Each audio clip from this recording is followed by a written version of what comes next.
What's going on, you guys? Welcome back to the Neighborhood Podcast. One of the hosts of the podcast. My name is Kyle Dabra. What's going on, everybody? Kevin Valentin here. Getting ready for a whole new episode. Kyle, happy Thursday, bro. What's up, bro? Chilling, bro. Chilling. Kevin, I think you got to let the people know.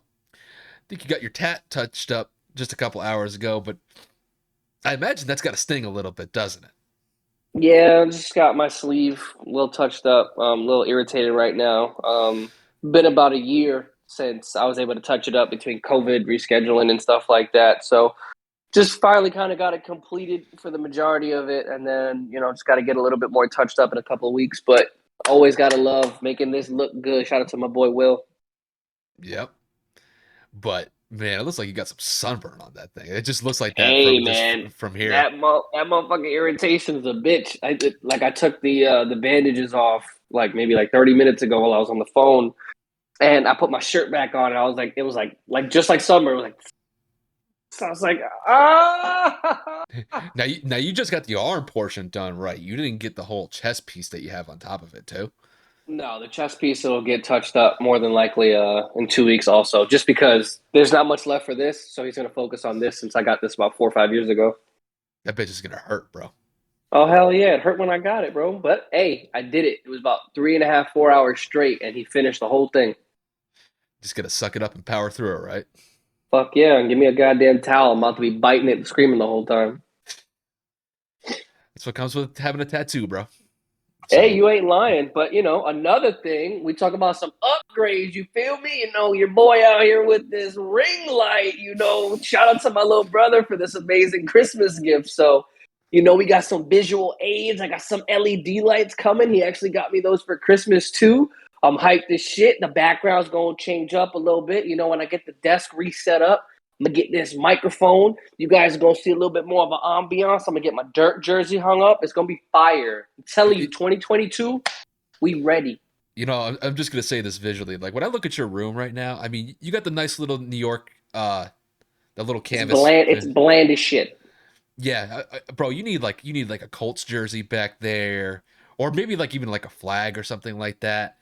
Dude, Or I'm working on it. I want to get my PR flag. I want to put that shit over here. It's just the thing is with the room setup and the jersey that I want to hang up. The Dirk jersey I want to put right next to the New York, or I want to put it on this wall right here so everybody can see. The negative to it is the fact that my lease is up in a couple of weeks. So obviously I don't want to go and start hanging shit up, putting some holes in it, and then I end up leaving.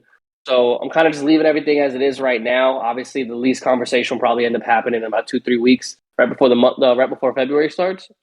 So when I get that final say, then I'll put up the LED lights. Obviously, then I'm going to start to hang up because I'll be here for another year. But the Dirk jersey is definitely a priority. I want to get a display case or a bookshelf. I've been talking about that for basically since I moved out. And I want to display my pop figurines and stuff like that. So I might move the futon over and then put the pop figures here in the corner. I don't know. We're going to figure it out. But like I said, man, this is step one. Again, shout out to my baby brother, Max. Get me this stuff for Christmas. And can't wait to get these last couple of upgrades, bro. It's about to be a crazy 2022 for sure. bro, I'm glad I didn't hear you wrong when you said your PR flag, because I swear to God, like when I first heard it, I thought it was DR. I'm like, it's not Don't right, insult me like that. bro. I'm like, I knew I didn't hear that one wrong because I know there's a huge fucking distinction between PR and DR. Trust me, I've learned that over the last couple of years. So I'm glad I heard you Yeah. right the first time. So Hey, no animosity towards Dominicans. I'm just saying, when you get your nationality confused with something else or somebody says the wrong thing, it's a little offensive. You know what I'm saying? So again, no beef, just clarifying. I feel that. I feel it. But you ready to dive into this episode, bro? Hell yeah, it's gonna be an interesting one, especially since the first damn topic is so stupid. Oh yeah. So I mean, guys, we got to talk about it. If you guys haven't heard it, you guys have probably been living under a rock the last couple of days. But it is now official. Antonio Brown has been released by the Tampa Bay Buccaneers after what has been an ongoing drama situation. Basically, this is like straight out of a soap opera, if you really want to be honest. Um, the release of AB came off the heels after he posted several messages where he criticized multiple people, including Tom Brady's personal trainer, Alex Guerrero. He went after the Bucs organization. There's a multitude of factors at play that led up to his release. And I imagine, that'll be a hearty conversation that we'll have when we get to that topic. And then after that, we're going to go into some Week 18 matchups in the NFL. This is do or die time for some of these teams that are trying to claim these last wild card spots. We're going to go over a couple of those matchups. The first one being a huge AFC North battle between the Pittsburgh Steelers and the Baltimore Ravens. After that, we're going to focus on Kevin's team. They're going up against the Jacksonville Jaguars. And I know Kevin is extremely anxious about that one because it's been a few years since Indianapolis has won an away game in Jacksonville. So I imagine Kevin's going to be sweating bullets when that game is played on Sunday. But we'll talk about that one after the first matchup. And then after that, we're going to focus on an AFC West battle that's going to take place with the Los Angeles Chargers and the Las Vegas Raiders. Biggest game of the week. It's a huge game for both teams. And then to round out the NFL topics for this episode, we're going to focus on who's going to claim the last wild card spot in the NFC. Is it going to be the New Orleans Saints or is it going to be the San Francisco 49ers? It's the last spot. Both teams are going to be going at it, and we'll round out the NFL topics with that. To transition, we're going to focus on two NBA topics. The first one being Dirk Nowitzki's had his jersey retirement just a couple days ago, and I imagine Kevin's going to have... Yeah, it was so emotional. Yeah, there were some tears shed, I know, on Kevin's side for sure. But we'll just talk about Dirk's legacy and just the impact that he had, not only with the Dallas Mavericks, but to the NBA to a larger extent. And then to round out the episode, we're going to focus on the Lakers a little bit. It is that time once again. The Lakers are kind of treading water above 500 right now. And whenever you have a team that has LeBron on it, there is always a huge push to possibly get some trade pieces onto the team with the trade deadline approaching. And we'll just kind of dive into that topic and just kind of see where it goes from there. Kind of like indicative of where the Lakers season is going this year. But that's neither here nor there. But that rounds out the episode as far as the agenda goes. Without further ado, let's dive into this episode. And let's focus on this Antonio Brown situation. So, as I said at the top, Antonio Brown is no longer a part of the Tampa Bay Buccaneers. He was released on Thursday after really a multitude of issues stemming from the Sunday matchup that took place against the Jets last week, where he exited the game in quite dramatic fashion, where he threw his pads off to the side and then was doing jumping jacks and threw up the deuces while running into the tunnel during the middle of a Buccaneers offensive drive, where I imagine a lot of his teammates saw what he was doing as he was leaving the stadium.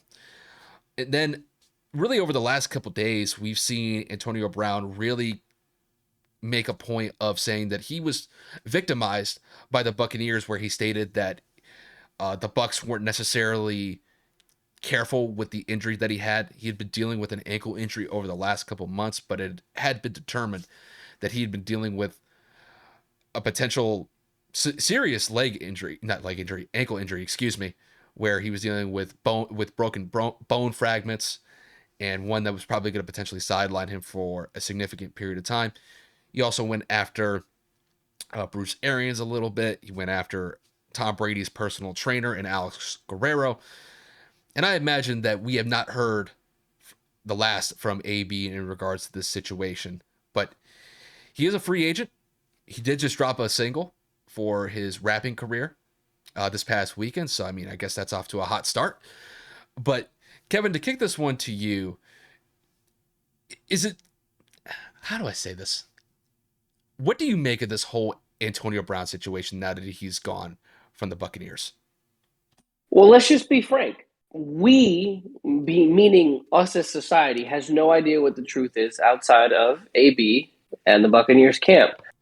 As it stated during the game on Sunday, it looked like Antonio Brown had snapped for the third, fourth, fifth time. I don't know. I can't keep count with his breakdowns on the sideline, to where he just left. He just quit. Antonio Brown then accused Bruce Arians of cutting him on the sideline. And then he also then told the media that he was trying to he, as in Bruce Arians, was trying to force Antonio Brown back into the game despite Antonio Brown pleading that he was still injured. Bruce Arians took the stage today, or the podium, and clarified that he did not get any indication from the medical professionals, from the doctors, from the trainers that Antonio Brown even sought out medical attention. So now it's legitimately become, he said, she said. No one knows what the truth is. But based off of what I'm understanding and what I'm getting, kind of like my own opinion, once again, since I have no true understanding of what the truth is, I'm thinking Antonio Brown's full of shit. He took screenshots of a conversation with Alex Guerrero and screenshots of a conversation with Bruce Arians and shared it on social media to make it out to be that Bruce Arians had reached out to him to say that, there's no excuses, there's no days off. And then the Alex Guerrero one was, hey, Alex, or hey, AG, just reaching out. I would like my refund from my training session since we didn't technically get to work out. It was about $100,000 that Alex had to send him back. And Antonio Brown commented over the screenshot saying it's crazy how he charged me $100K, but we never even worked out. That goes to show like it's beyond me, it's the organization.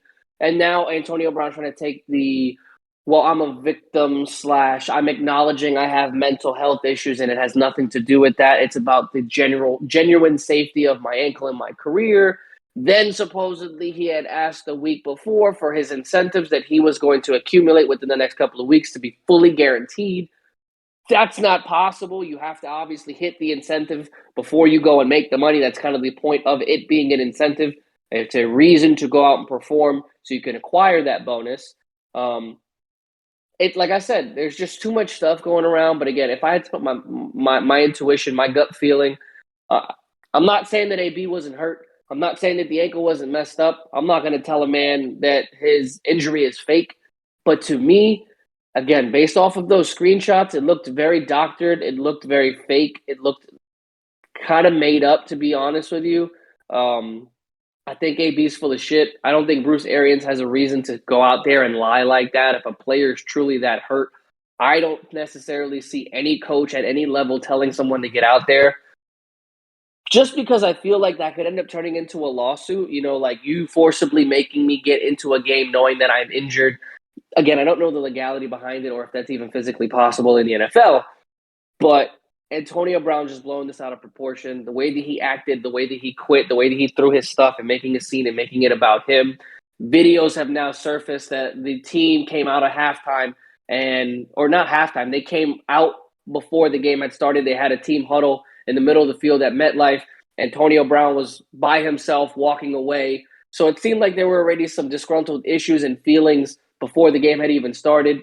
And then more reports have been surfacing pretty much all day today saying that Antonio Brown has been frustrated with the Buccaneers organization since he's gotten back from suspension. He felt that things had changed since then. Obviously, they were mad about him with the vaccination or fake vaccination card and then his injury. So he wasn't really focused on his rehabilitation. He was more focused on the drama. And guys, there's just too much shit. This just really rattles off. Kyle and I were exchanging screenshots back and forth and reports pretty much all day while we were working to kind of discuss this. And it literally was like one thing after another. Like we didn't even send each other anything different outside of this. I mean, Kyle, would you agree it was like legit back and forth, just AB news for like an hour? It was just ridiculous. Yeah. I mean, when I look at the whole Antonio Brown situation, to me, he victimized himself out of anybody in this situation because I look at it in this perspective. Wherever AB goes, he's always the center of attention when it comes to drama. I mean, the situation that took place in Pittsburgh, I can't believe that Pittsburgh actually dealt with all of his BS during his tenure there. And then he goes to Oakland. Actually, that might have been Vegas when he went over there. That didn't even last a couple months. That was a tire fire. He barely lasts 2 weeks in New England. And I mean, if my memory serves me correctly, I'm pretty sure he basically chastised or threatened Robert Kraft in the process before he got released by New England. And then he goes to Tampa, and the first year he's there, he misses the first 8 games due to suspension, but is relatively productive. And I don't think that anybody kind of disagrees with the fact that the guy is productive. I mean, the guy is a sensational athlete and one of the best wide receivers that we've seen this last decade. But there's just always drama attached to him. And it kind of shows up here in this situation again. And I think a lot of it stems to the fact that he believes that he wasn't getting enough targets in that game, because during halftime, he blew up in the locker room, and a lot of his teammates in the locker room had to calm him down because of that. And then you go into the third quarter, and he's refusing to go back into the game, and Bruce Arians goes up to him saying, "Hey, what's going on?" And from what Bruce Arians had said, he said Antonio had said that he wasn't getting enough targets. And then that's when Bruce Arians absolutely flipped and said, "All right, get the F out of here. You're done." Now, with the way that things happened, everybody just kind of assumed that AB was acting out of pocket, that this was just so uncalled for, when it was actually happening. Now that we actually have the backstory of what led up to it, we at least have a better idea of what happened and why it happened. But it's pretty simple to me. AB crossed the line, because if he was so hurt, it would kind of be odd for me to believe that he was that hurt that when he was leaving the stadium, he was doing jumping jacks and then jogging out of the stadium at the same time of dealing with this massive, significant ankle injury. So I don't deny the fact that he had an ankle injury. He had been dealing with one for at least the last 2 months. But the guy was on the field, and I watched the first half of the game, and he looked fine as far as I'm concerned. This is not like the AB from like 2013, 2014, or 15, but the guy is extremely productive. It didn't look like Tom was purposely avoiding the guy. I believe the guy had 5 targets in the first half. So to me, I think AB got mad because he didn't think that he was getting enough targets from Tom. And then when BA approached him about what was going on, and AB told him that he wasn't going to go into the game because he wasn't getting enough targets, I think they just had enough. And, that's where the split is. So, with AB, wherever he goes, there's drama attached to it. And if anybody wants to sign him, you got to do it at your own risk. Because the way that I look at it, if you're going to sign Antonio Brown, you kind of almost have to approach it as if you were going to sign Josh Gordon. Granted, the differences between the two are stark, and I'm not comparing AB and Josh Gordon's personal situations. But you have to understand, when you sign AB, you're not going to probably have him for the entire year. You're going to get limited production. So, that's kind of the story as far as I see it. And when I look at it, it's unfortunate just across the board, because I thought Antonio had a great opportunity with the Bucs. I mean, he got a Super Bowl ring out of it. So, I mean, that's nothing to be ashamed of.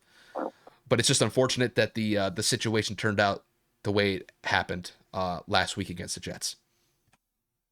Yeah, he has solely become a player so focalized on himself and making it about him that it is so difficult to remember that he, at one point, just a few years ago, was arguably the best receiver in football.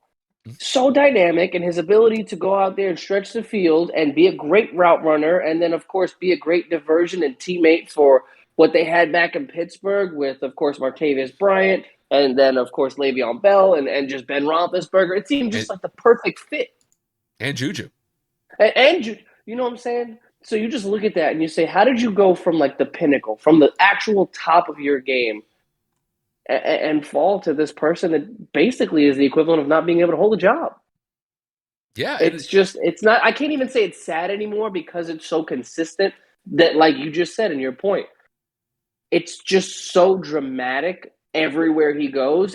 Things like this don't surprise me anymore. That's when my dad called me, "Yo, did you see AB blow up on the sidelines?" I was like it wasn't even like a, what the hell happened? It's just like to be expected. Yeah, kind of. Just because, I mean, the guy's a loose cannon. And I don't know if there's any underlying, mental health issues there. I mean, for the way that I see it, the guy's bipolar. That's just kind of how I see it. But, I guess, BA telling him is like, that you're done, get out of here. I could kind of understand that he could be pissed about that. And I mean, I would be too if my coach talked to me like that. But I mean, to do it in the manner that he did, of like just chucking his shoulder pads and his jersey to the bench the way that he did, throwing his undershirt, his gloves into the stands, and then really kind of making a fool out of himself while in the end zone before he hit the tunnel, it, that just seemed so unnecessary as far as I'm concerned. But Dude, he ain't help himself. He did not make it look like he was injured, like you said. And for you to go out of your way to screw your teammates like that is just a whole level of petty and difficult and just unreasonable. and the thing is, I don't dispute the fact that he had an ankle injury. He had been dealing with that for a significant period of time. It was on the injury report, so it's definitely Yeah. true that there was an ankle injury. And the thing is, he never went to the trainers on the sideline about that ankle. So apparently, that's what Bruce Arians was saying about just the protocols that they have in place when somebody's injured during the game. Yeah. But, it's just AB is going to do what he thinks is best. And apparently that was the best. Fabricating a story. But the thing is, I think he tried to show himself as a victim by doing all these leaks and these screenshots of the conversations that he had. And to me, really, AB has kind of no credibility in any way, shape, or form in that regard. So, dude, we could make screenshots like that. It's not difficult. Yeah, change the contact name, start a conversation, and then you could obviously copy and paste dates. I don't deny that the one that he screenshotted of Alex Guerrero was true. I mean, for a guy that was so pissed off about dropping $100,000 on that treatment style that Alex Guerrero does, I mean, the tweet that he got back from AG was kind of like super cool. Like he said, just let me know where to send the balance to, and that's it. Like it wasn't like AB was like, these dudes are holding out money that I paid them and they're not going to pay it back. I mean, it's like it's stated in the text between the two of them. It's like, just let me know where to send the balance to. Like that's it. Like in the BA one.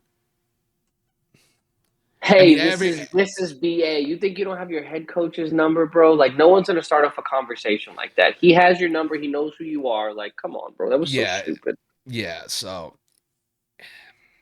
I really can't defend AB here on this one.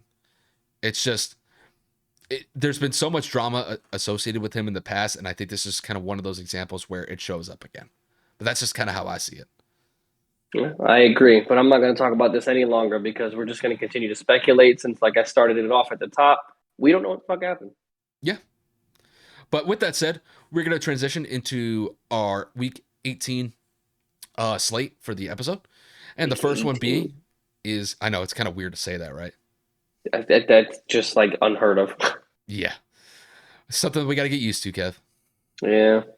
But the first game that we're going to go over is going to be a huge AFC North battle between the Pittsburgh Steelers and the Baltimore Ravens. So to give you guys an update on where both teams currently are as far as their records go, the Steelers are currently sitting at an 8-7-1 record, and the Baltimore Ravens are currently sitting at an 8-8 record, but the Ravens have really been struggling of late. They've lost their last 5 games in a row, and are in kind of a dire situation as far as getting one of the last playoff spots in the AFC Wild Card. So, Kevin, to kick this one to you, when you look at this matchup between the Steelers and the Ravens, who do you have more faith in and why?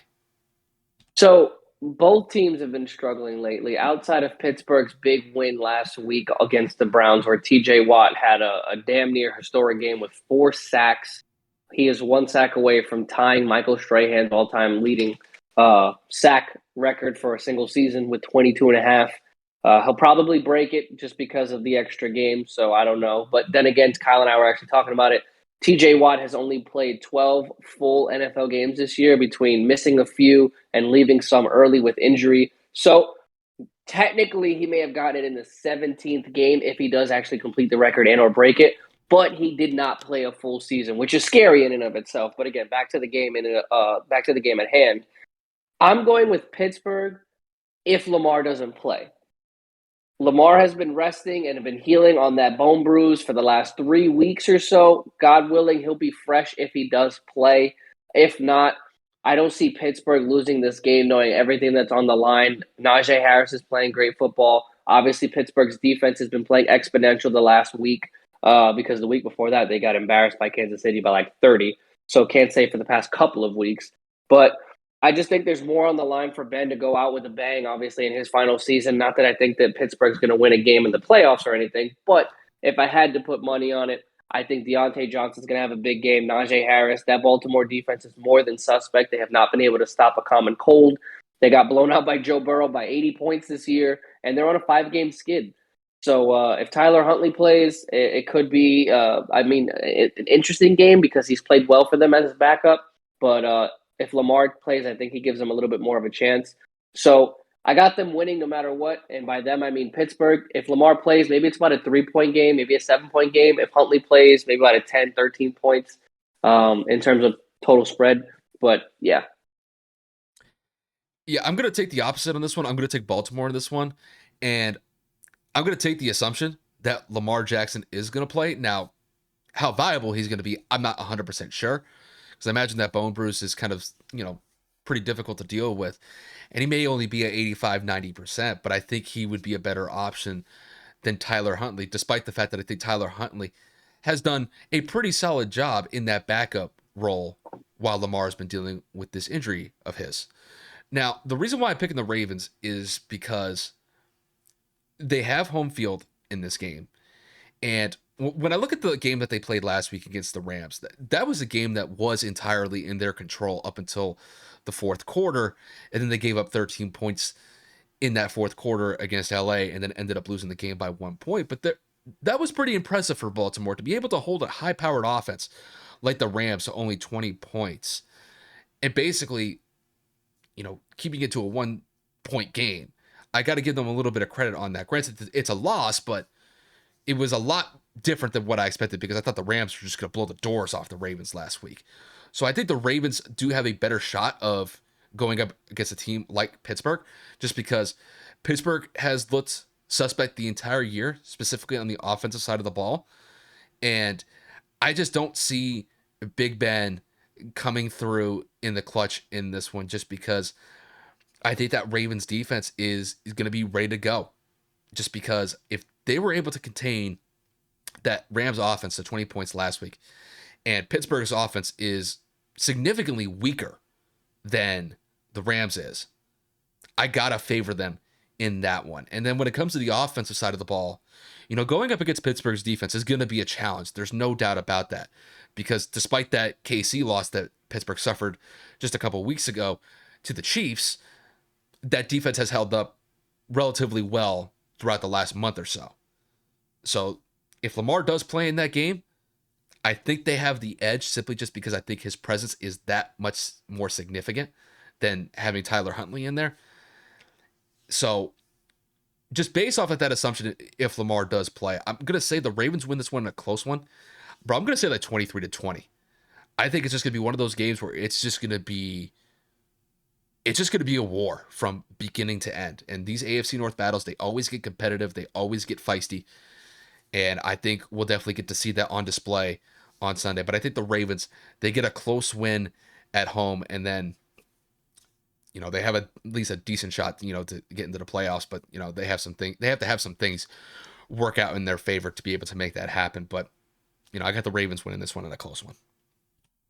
Yeah, divisional battles at the end of the season are always, always, always tough. I look forward to every single one of these games that we're going to talk about today just because of the playoff implications. But this next game in particular is the fucking game of my week because it makes a difference for my team. Kyle, we have not won a game in Jacksonville since 2014. Obviously, as you are well aware, that is Andrew Luck. That is the game that we walked off. No, actually, that game was in Indianapolis. I'm talking about the game where he was wearing both gloves, like shouting out after we went 8-8. We didn't. No, we still lost in Jacksonville that year. So yeah, we have lost with Jacoby Brissett, Phillip Rivers. Who the hell else is quarterback for us? God knows. Jesus Christ, I can't even keep up. The point is, we ain't won a game in 7 years over there. We're win and get in. Regardless of seeding, in order for Indianapolis to get in, we have to beat the Jacksonville Jaguars. Kyle, I'm going to ask you, even though the Jaguars have been piss poor all year outside of that Buffalo upset, and I don't even remember their other win, to be honest with you. Was it the Jets? I don't even care. They're 2-14 for a reason. Ex- exactly. So outside of that, with Indianapolis' complete collapse last week, and again their inconsistency to call a fucking consistent football game, do you believe that this game is going to be a lot closer than it should be? Yeah, I think it will be, just because when I look at recent history between these two teams and the matchups that they've had, they've been relatively close. I mean, I think if memory serves me correct, Kev, I know this is probably going to be insulting to you, but the one win that the Jacksonville Jaguars had was against the Indianapolis Colts last year, correct? Correct. Against Philip Rivers, week one. Now, I don't remember the score of that one, but that one was in Jacksonville, and that one was a pretty bad loss. Now, Pretty sure it was like 10 points. when I kick it forward to this year in the one matchup that they had just a couple weeks ago, if I remember correctly, the Colts only won that game by 6 points. It was like 23-17. Yep. And when I look at this game going into Sunday, Kevin, we've been saying it all year. Give Jonathan Taylor the ball. And pretty much 9 times out of 10, when he gets over 100 yards rushing, it's probably going to end with a win. And I think that should be the formula here. Just continue to give Jonathan Taylor carries. And then if you want to split some with Naheem Hines, just so you get a little bit of a split between both backs, I think that that's fine. But at least 2/3 of that offense, as far as their production goes, should go through Jonathan Taylor. And I think if they do that successfully, you could sprinkle in, some good plays by Carson here and there. I think they'll do fine on the offensive side of the ball. And then when it comes to the defensive side of the ball, I mean, Darius Leonard has been playing out of his mind the last couple of weeks, just as far as his ability to create turnovers, or at least lead to some opportunities to create turnovers. He's always there. He's always making plays. And I think the defense is going to have to step up mightily against Jacksonville, just knowing how close that these matchups have been against Jacksonville with them. So defensively, as far as Indianapolis is concerned, if they're able to force a turnover or two off of Trevor Lawrence or that Jacksonville offense, I think it'll bode well for them, but they have to turn the ball over. And I mean, the Jags are coming off of a abysmal performance against the New England Patriots last week, where they got hung up for 50 points on the road. So Jacksonville is going to be ready to go in this game because they got disrespected by New England last week, and they're going to have to get it back, as far as I'm concerned, in this matchup against Indianapolis. And I think with Jacksonville, I think they would love to play spoiler here to possibly end the Colts season with a huge win at home, which would probably be the biggest upset in recent memory if the Colts were able to lose this game against Jacksonville, just because Jacksonville is absolutely horrendous this year. They're 2-14 for a reason. And as far as the score goes, as far as the prediction goes, I think it's going to be relatively close. I think it's going to be one of those games where it's going to be a one possession result when it's all said and done. But I think Indianapolis comes out on top, but I think it's going to be like 24-17. I think it's going to be very similar to the performance that they had back at home just a couple weeks ago. But I think it's going to be one of those games where, Kevin, you're going to be sweating bullets. And I wouldn't be surprised if you get like a low-key mini heart attack during certain points of that game, just because if Frank Wright starts getting on his bullshit, I know how it's going to be with you. So you'll be recording alone if but you lose that game. But I do think that the Colts come out on top, and that's just how I see it. So once again, having to make a prediction on my own team, it gets very, very complicated. My bias tends to be put aside because I don't have faith in Frank. We should win this game. We have a better team than them. We have a better quarterback. We have a better defense. I mean, on paper, we are just an overall better team. Record indicates it, and so does everything else statistically. But the way we collapsed last week, the way that Frank got fancy, I don't know what's going to happen. I have no idea of what version of the Colts we're going to get. I've been saying it all season long.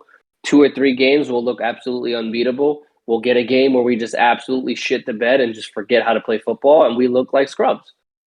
Going into the postseason, not that this is going to make a difference, but it would be nice to get in, obviously with a win, because without the win, we don't get in. But I'm just saying it would be nice to actually go in there with a victory on your back, end the season at 10-7, when we started off 1-4. So I'm curious to see how this goes. Sorry, I'm trying to put my hands in a certain place, but it hurts. I don't know, man. I really don't. I'm hoping Jonathan Taylor gets a $150. I'm hoping that Carson Wentz has about 200 to 225 yards passing with 2 touchdowns, no interceptions. Paris Campbell hopefully will be activated for this game. He's been practicing all week. DeForest Buckner's been hurt all week, so we don't know if he's playing. Xavier Rhodes is out for this game with a hamstring injury. We brought in Prince Amukamara, the veteran, former first-round pick out of Rutgers, to get a workout with the Colts. So we might even have a brand new corner, which just does not make me feel comfortable. Not that Jacksonville has anything threatening in terms of like receivers, but to bring in a new guy this late in the year to learn the system and try to freaking figure out what it is that's going on does not bode well for me in terms of being comfortable.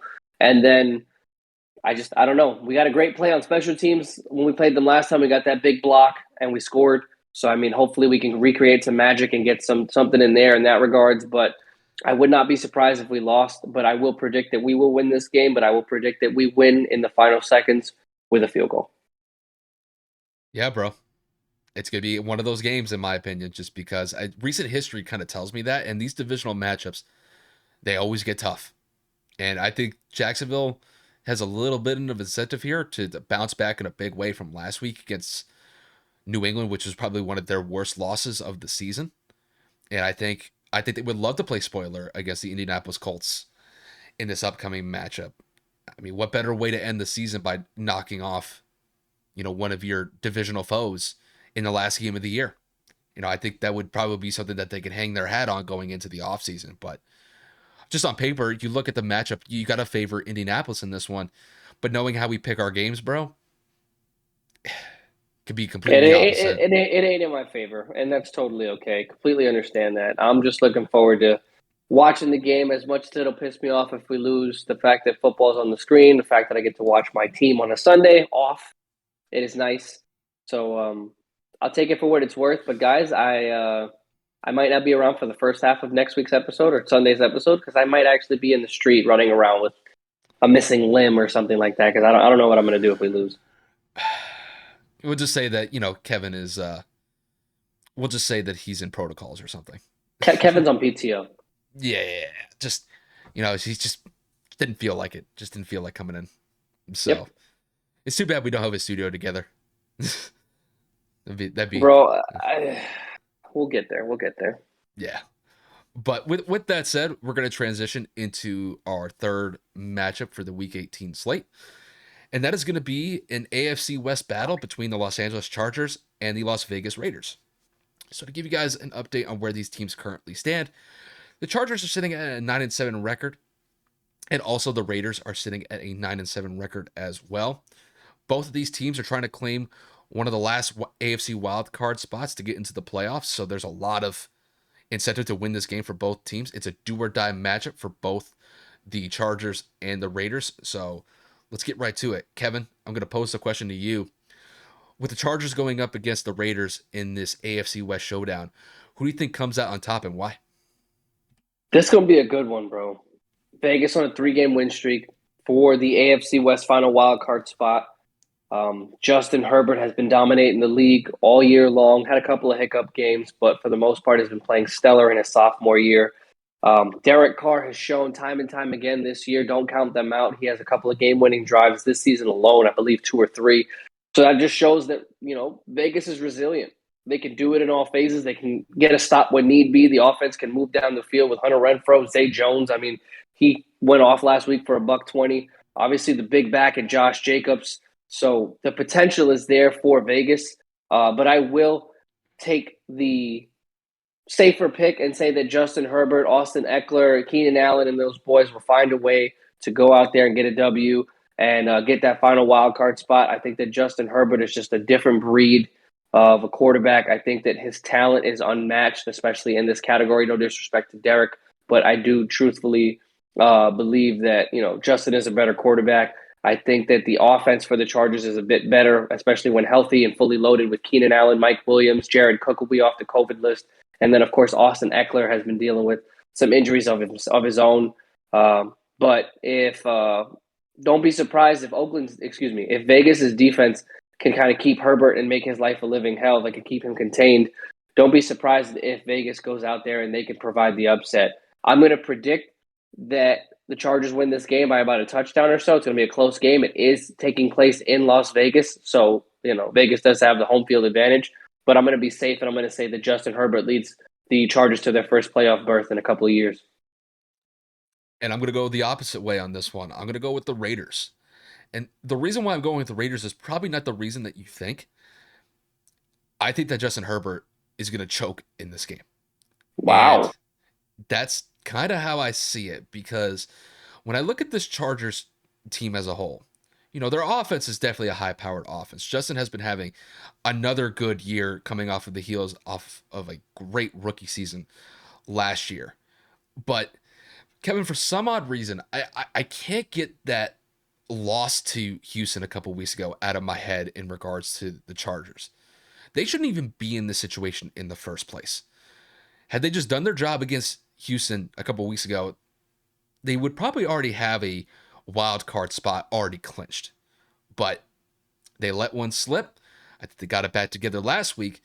But when I look at the Raiders, I think the Raiders present them an interesting challenge because defensively, the Raiders have stepped up in a significant way in really the last month or so. Now, granted, they had that one game where they gave up damn near 50 points to the Chiefs.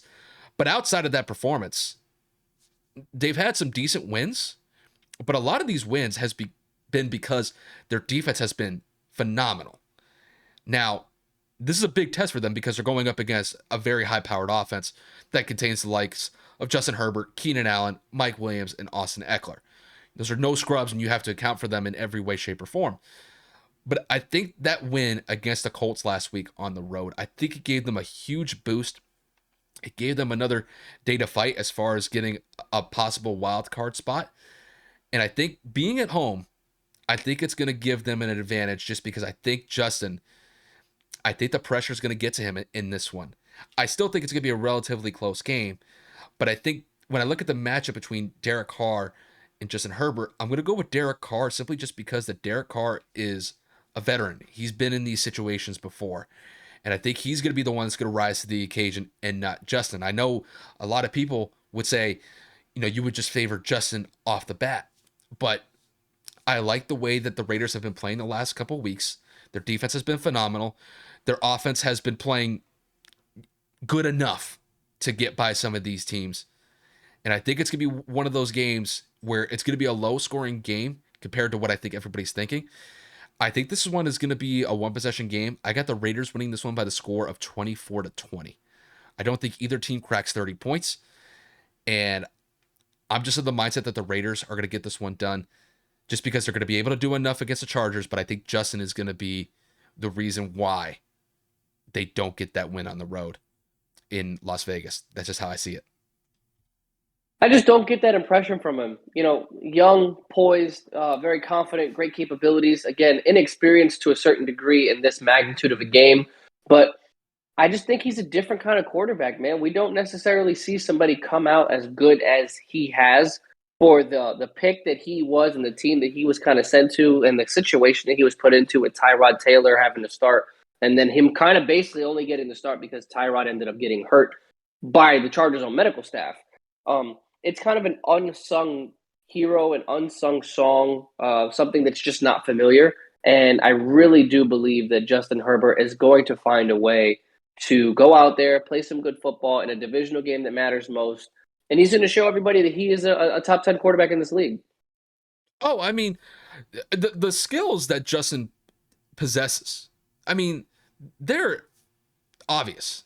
I think that goes without saying. But the one thing that Justin does not have is that I think when it comes to these big game situations, he's still relatively young in his career. This is only his second year in the league. Yeah. And I think if they were playing at home, I think it would be a much more comfortable environment for him to get this win against the Raiders. But the fact that he's got to go on the road and he's got to go up against a defense that has been playing pretty well the last month or so, I don't think it's as clear cut as it looks on paper. So to me, the Chargers, if they lose this game, this season, as far as I'm concerned, would be an abject failure if the Chargers lost this game. I mean, to me, the Chargers should win this game, but I didn't pick them because I just don't think that Justin is going to rise above the occasion. I think that he's a great quarterback. I think he's one of the best and up-and-coming quarterbacks in the league. But I think this is going to be one of those moments where I think he falls short, but I think it's going to be a good learning experience for him. And I think it's going to be one that he's going to build off of if they were to lose this game. Now, if he wins this game, great. The Chargers go to the playoffs, and then, I guess all is forgiven, leading up to like the last couple of weeks in the season. Really, that Houston loss was unacceptable as far as I'm concerned. But no, I think the Raiders got a great shot to win this game. That's why I picked them. No, I think Derek's going to definitely show out. I think it's going to be a good game overall, like we've said about most of the games today. I don't know. There's something about that kid, Justin Herbert, that I can't really look away from. Derek's a great guy. Derek's a great veteran. I just don't know if Vegas has the right team around it with everything they've gone through. They have been doing great as of late, at least in terms of, as a team overall.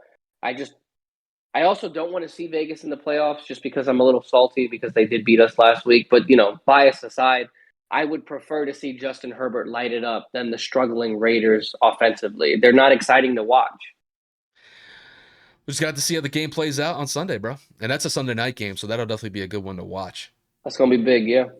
All right, so with the last topic as far as our NFL topics goes, we're going to talk about the last wild card spot in the NFC being clinched by either the Saints or the 49ers. So both of these teams, they are both vying for the last spot for the NFC playoff picture, and both teams are looking hopefully for a win against their respective matchups. So when I look at the slate here, we've got the we got the 49ers going up against the Rams, which is not an advantageous matchup for them. And then we have the Saints going up against the Falcons in their matchup. So Kevin, to kick this one to you, who do you think is going to claim the last wild card spot in the NFC? The New Orleans Saints or the San Francisco 49ers? Now, I know that there are specific implications that are going to matter in both cases. I don't know if it's both of them win and get in, even though it is the last spot.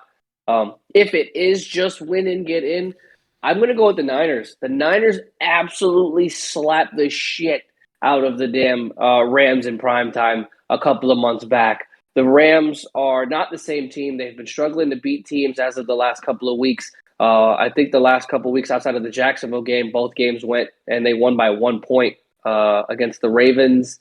And who else was it last week that they played that they won by 1? Well, they beat the Ravens last week by 1. And then there was another game that they only won by 1 before the Jacksonville blowout or even after the Jacksonville blowout. I don't know. But again, I don't necessarily have faith in the Rams. Plus, they've already clinched a playoff spot. Green Bay's already clinched the top seed. I don't necessarily see them playing their hearts out. I don't see Sean McVay really keeping his starters out there aside from maybe just getting them consistent reps. San Fran's got more to play for. Jimmy Garoppolo's coming back. Obviously, Trey Lance played last week, but Jimmy's coming back. George Kittle's healthy. And that team as a whole, as a unit, has just been fighting so hard to stay relevant, stay alive in this division. And I just think it's their time, man. I don't know if they're going to win a game, but I think that they just have so much more to play for, especially because the Rams already have a spot.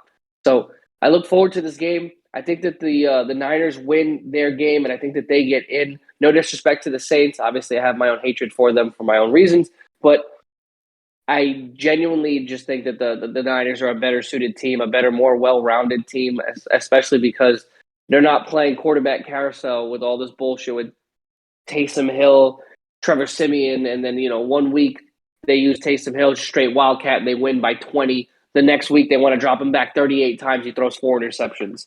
I don't think New Orleans is consistent enough. I don't think that defense has had enough time together since all of the injuries and the COVID things that has been going on for them all year. Alvin Kamara's been battling injury all year as well. So safer pick, definitely going to be 49ers. But personally, I also do believe that they deserve to get in. Yeah, so in this one, I'm going to side with you on this one. I am going to go with the 49ers in this one just because the Rams have already clinched a playoff spot. And I think and the division. Yeah. So when I look at it, I don't really think the Rams have much to play for. I think, well, I don't actually know off the top of my head if they can improve their playoff seeding. But despite that, I think the Rams are going to take their foot off their pedal in this game, and I do think that the 49ers are going to be able to edge it out. just because it's like you said, Kevin. I think the 49ers are a much more formidable team than the New Orleans Saints are currently constructed. Really, when Jameis suffered that torn ACL about a month and a half ago, it really just put the entire team on a tailspin, and they've been inconsistent to say the least since that injury that Jameis sustained. But their defense was really the focal point that kept that team afloat. Now, when I look at San Francisco, they're an interesting team because I don't necessarily think that their record necessarily indicates the value of the team. Because I think that even though they have a 9-7 record, there's been some games where they've been in it up until the end, and then they've just had some games go against them. Really, the ones that I can kind of think of off the top of my head was the Packers game earlier in the season, and then the game against the Titans. I think that one took place about 2 weeks ago. But to me, when I look at the 49ers, their defense has been playing phenomenal the last month or so. I believe the most points that they've given up against any team, I think was only like 20 or 25 points to the Cincinnati Bengals. And that was in the beginning of December. I mean, since then, I think they've only given up like in between like 10 or 15 points consistently. So they're the 49ers have been a better team as far as I'm concerned. And I think when you look at the matchup, it doesn't necessarily indicate that the 49ers should be favored. But I do think that the 49ers definitely present a bigger challenge for the Rams. And even though that I do think that the Rams do have a good shot to win that game, I'm going to go with the 49ers. And I think that they would be the last team to get the wild card spot in the NFC. It sucks that it kind of comes down to a team potentially resting their starters or pulling them mid-game, and then another team playing basically spoiler in the Atlanta Falcons trying to keep the Saints from getting into the playoffs.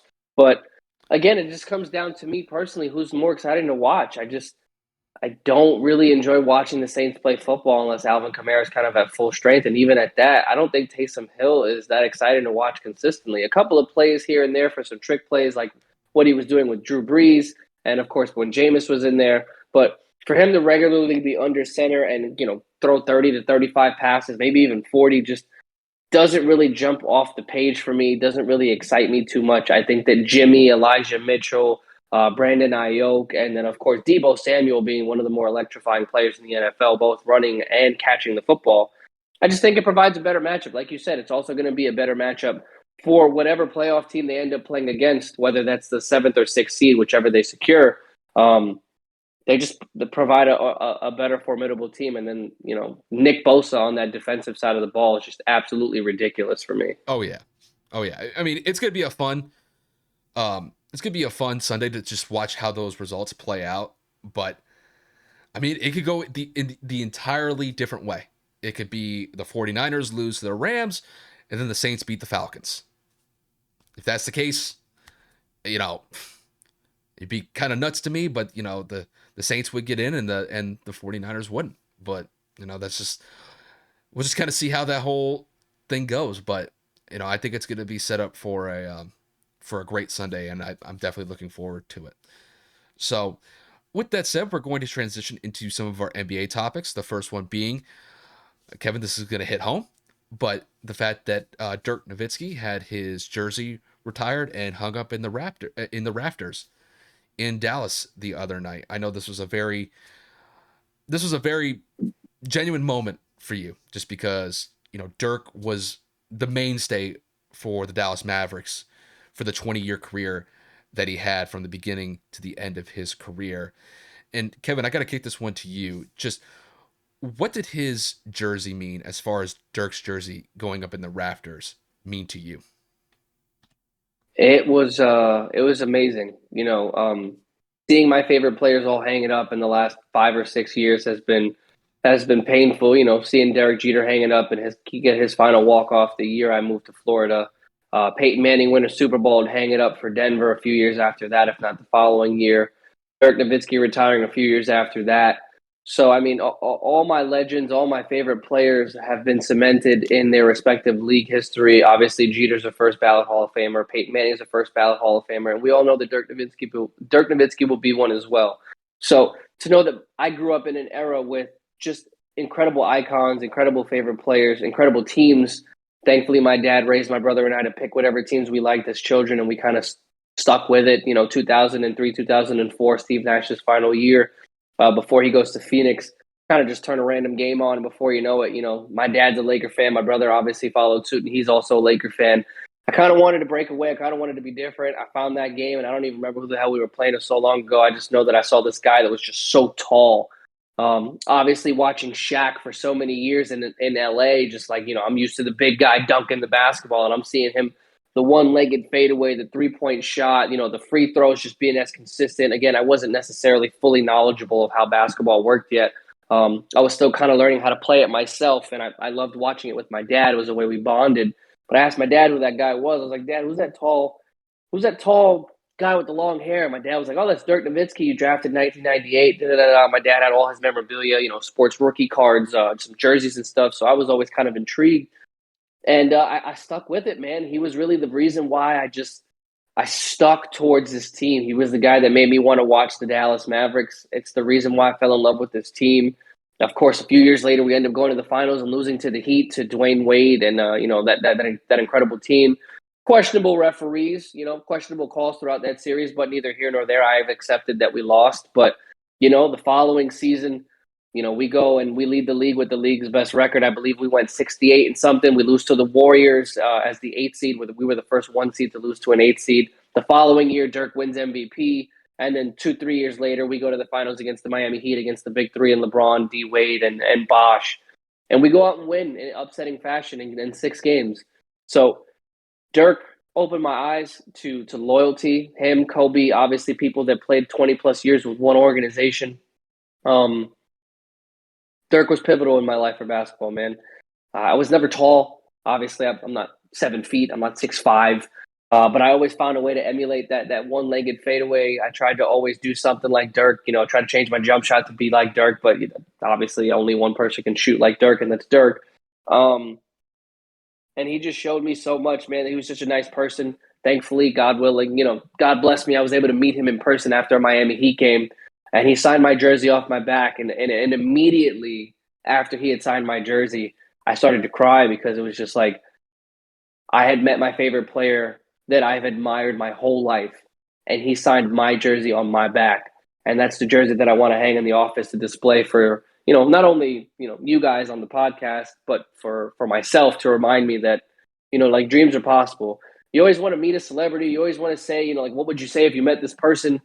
I was just starstruck. Mr. Nowitzki, can you sign my jersey? Like that, those are the only words I got out. Everything else was just like not English, not even a language. And I was blessed. My favorite player really went out there and he signed my jersey, and I couldn't have been happier. So, Dirk's jersey getting hung in the rafters was so important to me. I cried for most of the ceremony, if not the entire ceremony, looking at all the highlights and the memories. But, shout out to my favorite player, man. I'm so happy for him. I'm so happy for his family. He set the bar for all future Mavericks. He's a great mentor to Luka. So for everything he's done for the city of Dallas and for people like me, he'll always be remembered for everything he's done, and I'm just so thankful I was able to at least meet him and watch him for as long as I did. Well said, man. Well said. I mean, I'm gonna keep it relatively short. You know, looking at Dirk's career, I mean, when I look at it, I mean, he's one of the greatest international players that's ever touched an NBA court before. I mean, you can arguably say that he's the greatest international player of all time in NBA history. And when I look at Dirk, I mean, granted, he was not the most athletic basketball player we've ever seen, but what he lacked in athleticism, he made up for in just his shooting mechanics. And I mean, when I look at that fadeaway off the left foot, I mean, it was a thing of beauty to watch. I mean, I'll never forget. I think he hit that shot. I think he hit it along the baseline. This was a game where the Mavs were playing the Lakers. This was kind of towards the end of both Kobe's career and Dirk's career, and Kobe wasn't playing in that game, and Dirk hits a clutch baseline jump shot with about like 10 seconds to go, and then, as he's running down the court, Kobe gives him a little butt tap and just kind of, has a face of just like, good shot, bro. Good shot. Dirk was one of the most consistent players that we've not only seen for the Dallas Mavericks, but really throughout, the NBA in the last 2 decades or so. So I think the whole jersey ceremony, the retirement that he went through as far as his jersey getting hung up in the rafters, I think I mean, it was going to happen. I mean, it was obvious it had to happen, and I'm glad that Dirk was able to experience it. I'm glad that you, as a Mavs fan, were glad to experience it. But when I look at Dirk, just a great basketball player, obviously probably responsible for one of the biggest upsets in NBA Finals history against the 2011 Miami Heat with a team that assembled LeBron James, Dwayne Wade, and Chris Bosh. I mean, nobody kind of expected that series to go the way that it did, but Dirk was the pivotal force in that series for the Mavs. And I mean, you got to give it up to the guy. I mean, one of the most phenomenal players that we will see in NBA history. And I think his jersey getting hung up in the rafters the other night in Dallas, I think it was well deserved. So congratulations to Dirk on his jersey getting retired. Just kind of end it there. It was a great night, man. Great, great, great night. Legit, as I was talking about it, I almost got choked up, but I managed to keep it together. And for those of you that are laughing, you guys have probably just never been impacted by an athlete like that. Honestly, I mean, just I don't have to explain myself, man. That's my favorite player since I was legit like 10 years old. Yeah, That's everything to me, bro. Everything. I feel that. But with that said, we're going to transition into our last topic of the night, and that is going to be my team, the Los Angeles Lakers. I always kind of like get depressed when I talk about my team just because they provide a significant amount of pain every now and then. Granted, I know we're not under 500, but just the Lakers give me migraines, bro. This is on top of being sick for the last 2 days on top of it. So hopefully we can get through this segment pretty well. But as is typical of any LeBron James led team, we are now reaching the point where the trade deadline is approaching. And there has been some trade speculation already. We've already heard names such as DeAndre Jordan and Kent Bazemore be brought up in trade discussions. I wouldn't be surprised if Russell Westbrook is involved in some trade rumors as well going into the next couple weeks. I mean, the Lakers are technically in the playoff seeding right now. They are above 500. They have been playing a little bit better, and it's because LeBron James has been playing at a MVP type level the last 2 or 3 weeks or so. So that's just kind of the current state of the Lakers right now. Some things are in flux right now, and that's kind of putting it mildly. So, Kevin, to kick this one to you, just how do you think the Lakers should traverse the next couple of weeks with all these trade rumors coming up? It's weird because it's like you made it like a joke, but it's so true in LeBron James fashion. We're getting close to that point where it's buyout season, trade season, and it's like the team was assembled to be good around LeBron James. It was assembled to, benefit the talents of LeBron. And, obviously with his input, he brought a lot of people in as well, Melo included.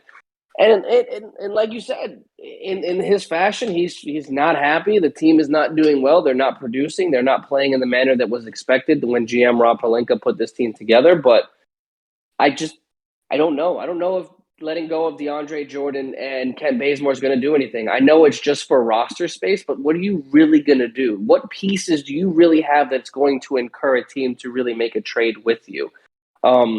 I know that they signed Denzel Valentine in that trade, or no, the Knicks ended up acquiring Denzel and then releasing him for roster space or whatever. So it's like, I have no idea. I really don't understand the concept of it. I don't see a point. I don't see a reason for any of these moves. I mean, granted, DeAndre Jordan was never going to do anything significant for you. Neither was Kent Bazemore. If anything, you release them just to create roster space because I don't know what team is going to trade for them individually or in a package. So, the Western Conference is really competitive. Like Kyle said, they are above 500, and technically they're in competition for the fifth and sixth seed right now. If it were to end, I know that Dallas just technically got to the fifth seed, being 20-18. I believe that LA is 19-17 or 19-18 themselves. They're 20-19. So once again, basically we're tied for the fifth seed at this point because I believe the Lakers have a tiebreaker over us after beating us a couple of months back. But I'm looking at this and I'm saying, unless they go out there and they make some blockbuster trade that includes Russell Westbrook for another superstar, I don't necessarily see this team or this roster alter being a change in the season's progression. So I don't know. This is a really hard one to answer. When we started seeing these rumors circulate that everybody was up for a trade, or pretty much most of the roster kind of being open to be traded, Rajon Rondo getting traded, and then of course Anthony Davis's injury. There's too much in the air. You're the Laker fan, so I'm going to ask you, what the hell are you guys planning to do? Who the fuck wants these two random ass old players? I'd be hard pressed to find anybody that's going to take these two, bro.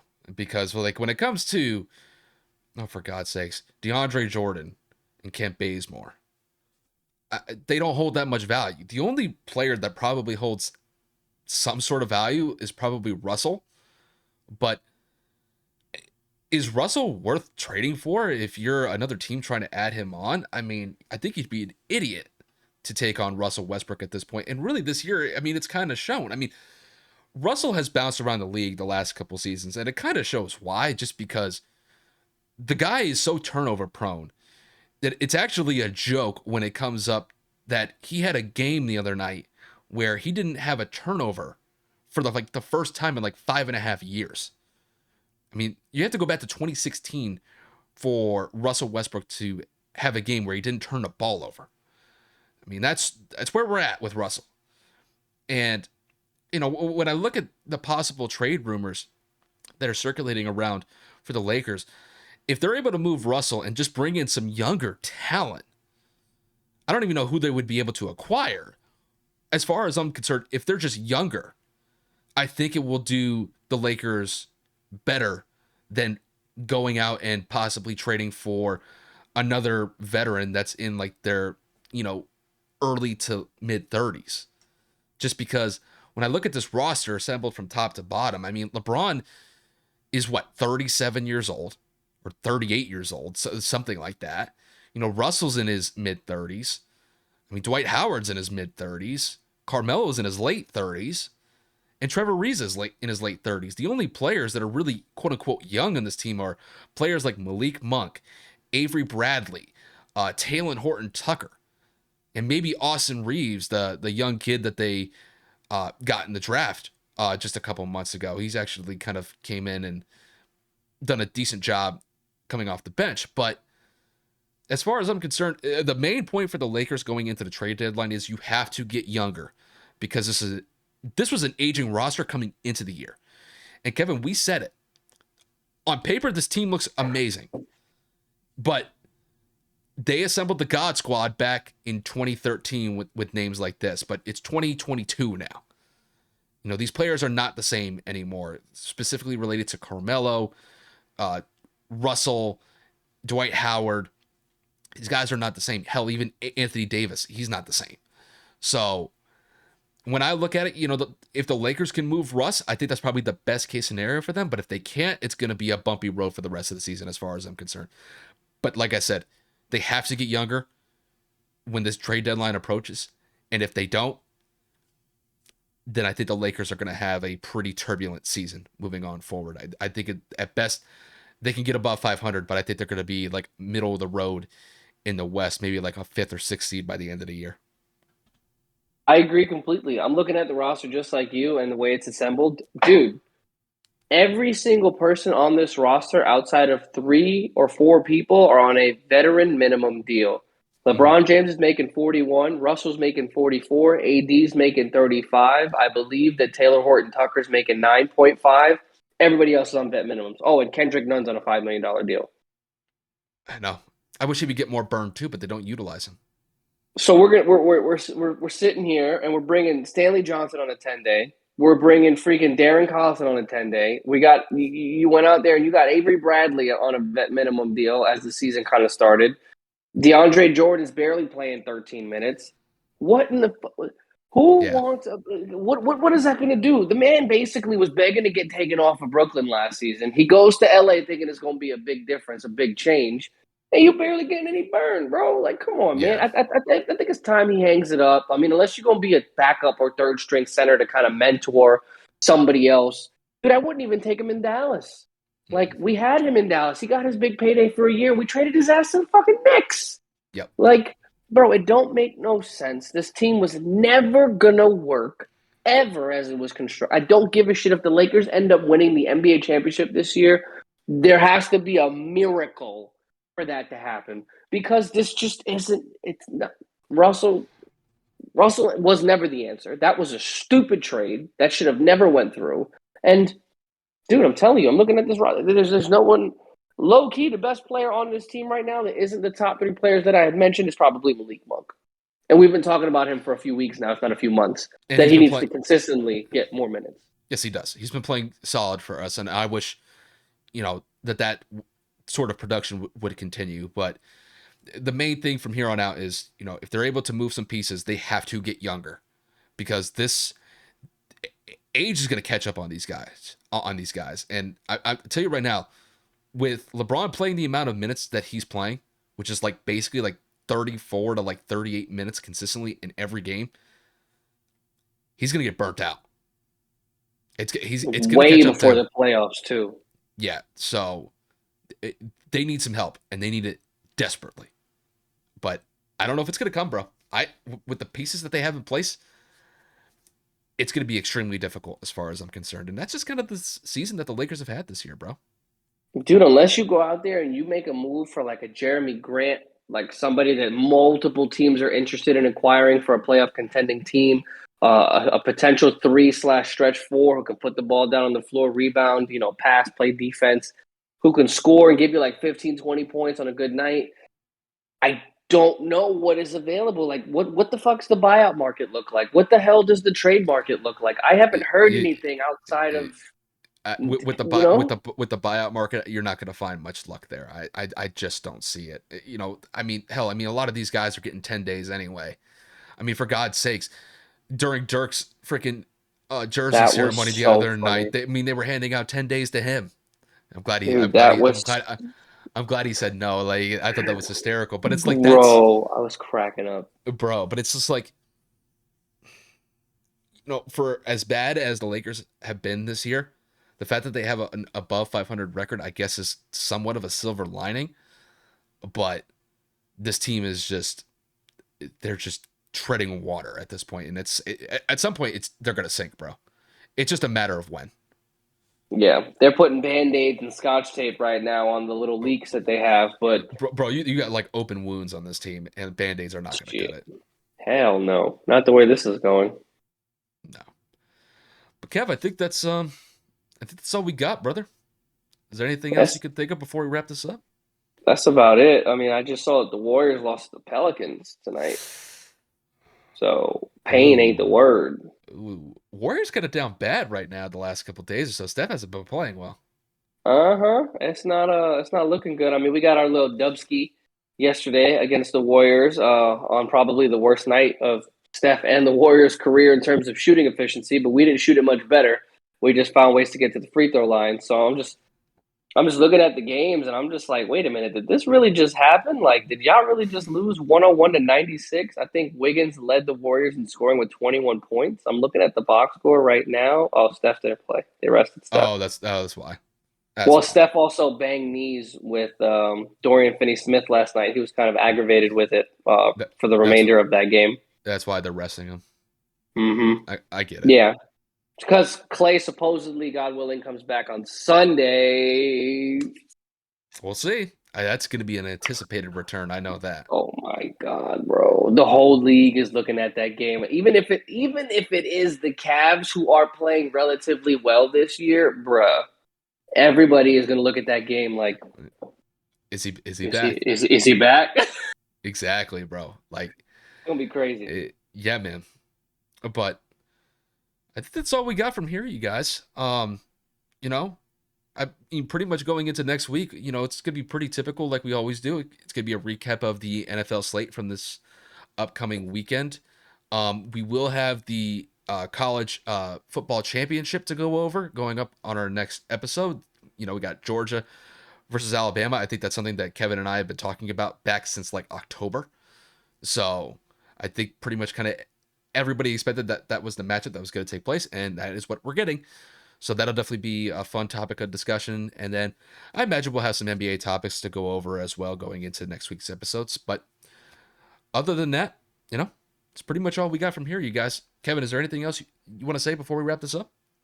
No, man, that's about everything I got, man. I'm just happy that we're able to do this for you guys. It's a little later than we've been recording lately, but between a late phone call from the missus and of course, me having the tattoo and Kyle getting off of work, we were able to get this done just like I said, a little bit later. So um super happy that we're still doing this, happy that we're able to make this progress and make this stuff work for you.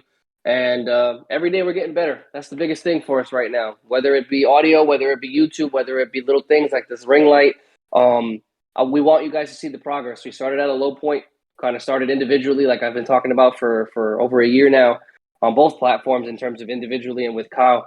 But we're making strides, and every day we're going to get better, and that's why we love what we do. Whether or not this takes off and pops off and we get plaques from YouTube or if we get monetized or whatever, it makes no difference.